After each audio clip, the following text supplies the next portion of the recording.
اعوذ باللہ من الشیطان الرجیم، بسم اللہ الرحمن الرحیم۔ السلام علیکم ورحمۃ اللہ وبرکاتہ۔ کیا حال ہے جی؟ ٹھیک ہے، اللہ کا شکر ہے۔ وعلیکم السلام ورحمۃ اللہ وبرکاتہ۔ الحمدللہ یہ آج کیا ہمارا موضوع؟ نحمدہ ونصلی ونسلم علی رسولہ الکریم، اما بعد فاعوذ باللہ من الشیطان الرجیم، بسم اللہ الرحمن الرحیم۔ آج ہماری گفتگو کا موضوع ہے حج، اور یہ اسلام کا ایک بنیادی رکن ہے۔ بنی الاسلام علی خمس شہادت اللہ الہ الا اللہ واشہد ان محمد رسول اللہ واقام الصلاۃ وایتاء الزکاۃ وصوم رمضان والحج بیت اللہ۔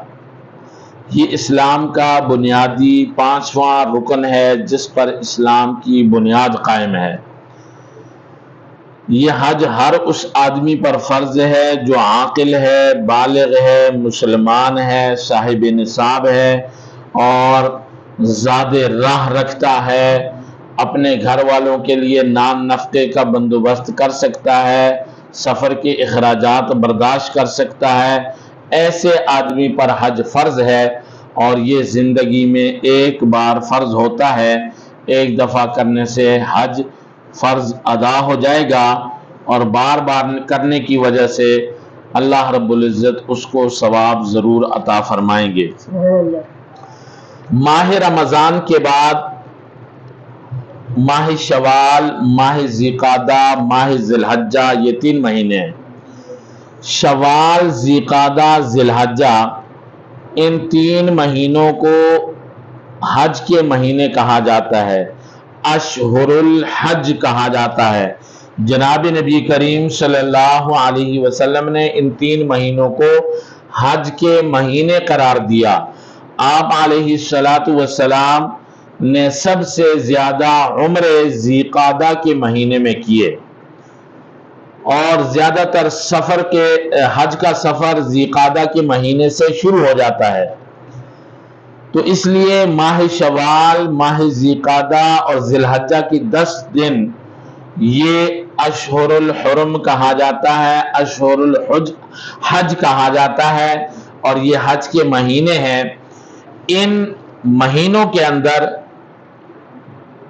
زیادہ سے زیادہ خیر کے کام، بلائی کے کام، اچھائی کے کام کرنے چاہیے۔ بعض لوگ 2 عیدوں کے درمیان کے مہینوں کو منحوس قرار دیتے ہیں، یہ اپنی بنی بنائی توہم پرستی ہے۔ یہ مہینے منحوس نہیں ہیں بلکہ اللہ رب العزت کے بنائے ہوئے ہیں۔ ہر مہینے کی اپنی ایک فضیلت ہے، اور ہر مہینے کا ایک اپنا مقام ہے، ہر مہینے کا ایک اپنا وقار ہے۔ تو اس لیے ماہ ذوالقعدہ منحوس نہیں ہے، بلکہ اس مہینے میں تو رسول اللہ صلی اللہ علیہ وسلم نے عمرے ادا کیے ہیں، اور آپ صلی اللہ علیہ وسلم نے اس مہینے کے اندر یہ دعا فرمائی ہے کہ اس مہینے کو اللہ رب العزت برکت سے کبھی خالی نہ کرے۔ اس مہینے میں نکاح اور شادی لوگ نہیں کرتے، اور خوشی کی تقریب نہیں کرتے، یہ سب فضولیات اور توہم پرستی ہے۔ شریعت میں اس کی کوئی اصل نہیں ہے۔ یہ مہینہ حج کے مہینہ ہے، اس لیے آج حج کے متعلق تھوڑا سا آپ کے سامنے گوشت گزار کیا جائے گا، بیان کیا جائے گا۔ ایک تو یہ ہے کہ یہ حج اسلام کا بنیادی رکن ہے جس پر اسلام کی امارت قائم ہے۔ اللہ تعالیٰ نے اپنے بندوں کی عبادت کے لیے جو مختلف طریقے تجویز فرمائے ہیں، اور ہر طریقہ نرالی شان رکھتا ہے۔ مثلا نماز کے لیے ایک الگ شان ہے، روزے کی ایک الگ بات ہے، اور زکوٰۃ کی ایک الگ شان ہے، اسی طرح حج کی بھی ایک الگ شان ہے۔ عام طور پر عبادتوں کو 3 حصوں پر تقسیم کیا جاتا ہے۔ ایک عبادات بدنیہ جو انسان کے بدن سے تعلق رکھتی ہیں اور بدن کے ذریعے سے ان کی ادائیگی ہوتی ہے، جیسے نماز بدنی عبادت ہے۔ دوسری عبادات مالیہ جس میں بدن کو دخل نہیں ہوتا، بلکہ اس میں پیسے اور مال کا خرچ ہوتا ہے جیسے زکوٰۃ اور قربانی ہے۔ تیسری عبادات وہ ہیں جو بدنی بھی ہیں اور مالی بھی ہیں، ان کے ادا کرنے میں انسان کے بدن کو بھی دخل ہوتا ہے، مال کو بھی دخل ہوتا ہے، جیسے حج کی عبادت۔ حج کی عبادت میں انسان کا بدن بھی ہوتا ہے اور اس کا مال بھی خرچ ہوتا ہے، اس لیے یہ عبادت بدنیہ اور مالیہ دونوں سے مرکب ہے۔ اس حج کی عبادت میں ایک عجیب عاشقانہ شان پائی جاتی ہے، کیونکہ حج میں اللہ تعالیٰ نے ایسے ارکان رکھے ہیں کہ جن کے ذریعے سے اللہ تعالیٰ سے عشق و محبت کا اظہار ہوتا ہے۔ جب یہ عبادت حج کی شروع ہوتی ہے تو سب سے پہلے احرام باندھا جاتا ہے۔ عام طور پر لوگ یہ سمجھتے ہیں کہ یہ چادریں ہیں، باندھنی ہیں، احرام ہے، حالانکہ محض ان چادروں کا نام احرام نہیں ہے، بلکہ احرام کے معنی ہے بہت ساری چیزوں کو اپنے اوپر حرام کر لینا۔ جب انسان حج یا عمرے کی نیت کرنے کے بعد تلبیہ پڑھ لیتا ہے تو اس کے بعد اس کے اوپر بہت سی چیزیں حرام ہو جاتی ہیں، مثلاً سلا ہوا کپڑا پہننا، خوشبو لگانا، جسم کے کسی حصے کے بال کاٹنا، ناخن کاٹنا، اپنی بیوی کے ساتھ جائز نفسانی خواہشات پوری کرنا۔ اسی وجہ سے اس کا نام احرام رکھا گیا ہے کہ بہت ساری چیزیں اس کے اوپر حرام ہو جاتی ہیں۔ اور جب انسان عمرہ کی نیت سے یہ تلبیہ پڑھتا ہے، لبیک اللہم لبیک لبیک لا شریک لک لبیک ان الحمد والنعمت لک والملک لا شریک لک لبیک، جس کے معنی یہ ہے کہ اے اللہ میں حاضر ہوں، اے اللہ میں حاضر ہوں۔ کیوں حاضر ہوں؟ اس لیے کہ جب حضرت ابراہیم علیہ السلام نے بیت اللہ میں یہ اعلان فرما دیا تھا تعمیر کرنے کے بعد، اللہ جل شانہ نے جب حضرت ابراہیم کو یہ حکم دیا تھا تو انہوں نے یہ اعلان فرما دیا اس بیت اللہ کے حج کے لیے آئیں، پیدل آئیں، سوار آئیں اور دور دراز اور دنیا کے چپے چپے سے یہاں پہنچیں۔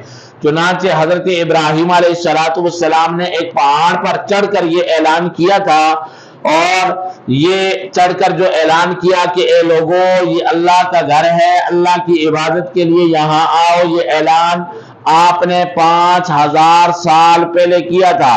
آج جب کوئی عمرہ کرنے والا یا حج کرنے والا یا عمرہ کا ارادہ کرتا ہے تو در حقیقت حضرت ابراہیم کے اعلان کا جواب دیتا ہے اور کہتا ہے لبیک اللہم لبیک، اے اللہ میں حاضر ہوں اور بار بار حاضر ہوں۔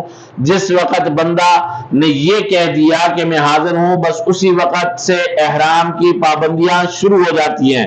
چنانچہ اب وہ سلا ہوا کپڑا نہیں پہن سکتا، خوشبو نہیں لگا سکتا، بال نہیں کاٹ سکتا، ناخن نہیں کاٹ سکتا، اپنی جائز نفسانی خواہشات بھی پوری نہیں کر سکتا۔ احرام کفن کی یاد دلاتا ہے، گویا اللہ جل شانہ کی پکار ایک عاشق بندے نے اپنے پروردگار کے عشق میں دنیا کی آسائشیں، راحتیں، سب کچھ کو چھوڑ دیا۔ اب تک وہ سلے کپڑے پہنتا تھا، وہ سب اتار دیے، اب وہ چادریں پہنا ہوا ہے جو اس کے کفن کی یاد دلا رہی ہیں۔ ایک وقت ایسا آنے والا ہے جب تو دنیا سے رخصت ہوگا، اس وقت تیرا بھی یہی لباس ہوگا، چاہے بادشاہ ہو، چاہے سرمایہ دار ہو، چاہے فقیر ہو، سب آج دو چار پہنے ہوئے ہیں، انسانی مساوات کا ایک منظر پیش کر رہے ہیں۔ جس شخص کو دیکھو کہ وہ آج چادروں میں ملبوس نظر آ رہا ہے، ایک چادر اس نے اوپر پہن رکھی ہے، دوسری چادر اس نے نیچے باندھ رکھی ہے، ایک طرف کا کندھا اس نے دایاں کندھا وہ اس کو ننگا کر رکھا ہے، سر سے ننگا ہے، پاؤں سے ننگا ہے، اور وہ اللہ رب العزت کے گھر کی زیارت کے لیے اور اس کے قصد اور ارادے کے لیے وہ تلبیہ پڑھتا ہوا اس کے گھر کی طرف جا رہا ہے۔ اب طواف ایک لذیذ عبادت ہے۔ اب وہ اللہ کے گھر کا جب طواف کرتا ہے، احرام باندھتا ہے۔ احرام میقات سے پہلے باندھنا چاہیے، اور میقات اس جگہ کو کہتے ہیں کہ جہاں سے آنے والے لوگ، دور دراز سے لوگ آنے والے اس جگہ سے اگر اندر چلے جائیں گے، احرام نہیں باندھیں گے تو پھر ان کا حج اور عمرہ نہیں ہوگا۔ اس لیے میقات سے پہلے ان کو احرام باندھ کر اس جگہ کے اندر داخل ہونا چاہیے تاکہ اس کا حج اور عمرہ ہو۔ پھر وہاں بیت اللہ کے پاس پہنچ کر بیت اللہ کا طواف کر رہے ہیں۔ اس طواف میں ایک عاشقانہ شان ہے، جس طرح ایک عاشق اپنے محبوب کے گھر کے اردا گرد چکر لگاتا ہے، اسی طرح یہ اللہ کا بندہ اللہ جل شانہ کے گھر کے گرد چکر لگا رہا ہے، اور یہ چکر لگانا اللہ تعالیٰ کو اتنا محبوب ہے، اتنا محبوب ہے کہ اس طواف میں ایک ایک قدم پر ایک ایک گناہ معاف ہوتا ہے اور ایک ایک درجہ بلند ہو رہا ہے۔ جن لوگوں کو اللہ تعالیٰ نے طواف کرنے کا موقع عطا فرمایا وہ میری اس بات کی تصدیق کریں گے کہ شاید روئے زمین پر طواف سے زیادہ لذیذ عبادت کوئی اور نہیں ہے۔ اس لیے جو بھی آدمی حج اور عمرے کے لیے وہاں جاتا ہے، وہاں تلاوت سے زیادہ اور وہاں نفلی عبادت سے زیادہ، نوافل پڑھنے سے زیادہ طواف کرنا سب سے بڑیا عبادت ہے۔ اور یہ اظہار محبت کے مختلف انداز ہیں۔ انسان کی فطرت یہ چاہتی ہے کہ وہ اپنے مالک کے ساتھ اس کو محبت کا اظہار کرے، اس کے گھر کے چکر لگائے، اس کے دروازے کو چومے، اس سے لپٹ جائے۔ اللہ تعالیٰ نے انسان کی فطرت کے اس تقاضے کی تکمیل کے سارے اسباب اس بیت اللہ میں جمع فرمائے ہیں۔ جب آپ کسی سے محبت کرتے ہیں، آپ کا دل چاہتا ہے اس کے گلے لگاؤں اور اس کے پاس رہوں۔ اب اللہ تعالیٰ سے محبت تو ہے لیکن اس کو گلے نہیں لگا سکتے، اب براہ راست اللہ تعالیٰ کی قدم بوسی نہیں کر سکتے، اس لیے اللہ تعالیٰ نے کہا کہ میرے بندو یہ کام براہ راست تو نہیں کر سکتے ہو، اس لیے تم ایسا کرو کہ میرا گھر ہے، اس کے چکر لگاؤ، اس کے اندر ایک حجر اسود ہے، اس کو چومو۔ تمہارا حجر اسود کو چومنا یہ تمہارے عشق و محبت کا اظہار ہے۔ اگر مجھ سے لپٹنے کو دل چاہتا ہے تو میرے اس گھر کے دروازے اور حجر اسود کے درمیان جو دیوار ہے جس کو ملتزم کہا جاتا ہے، اس دیوار سے لپٹ جاؤ اور یہاں لپٹ کر تم جو کچھ مانگو گے میرا وعدہ ہے کہ میں تمہیں عطا کروں گا۔ یہ عاشقانہ شان ہے اللہ جل شانہ نے اس حج کی عبادت میں رکھی ہے۔ آدمی کو اپنے جذبات کا اظہار اس لیے اس کا بہتر موقع کہیں اور نہیں مل سکتا، وہاں حج کے موقع پر اللہ نے بندے کو اس کا موقع عطا کیا۔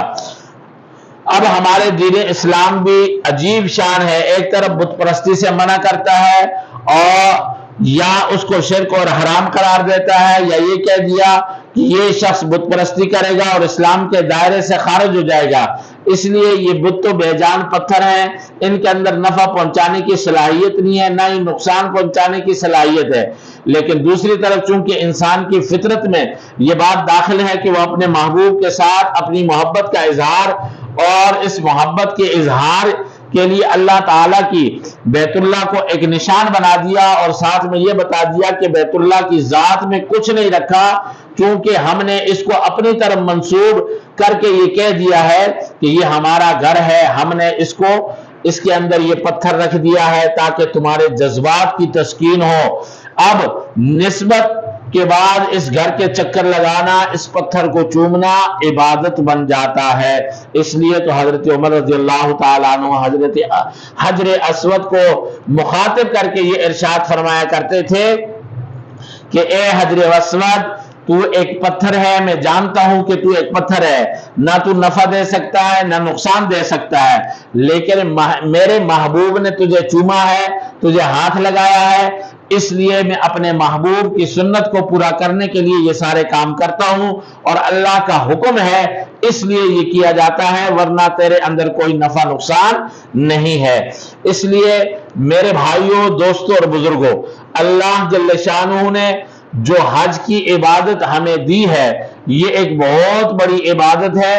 جس آدمی پر حج فرض ہو اور حج فرض کو وہ ادا نہ کرے، ساری زندگی گناہگار ہوگا، مر جائے گا تو یہ گناہ اس کے ذمے لازم ہوگا۔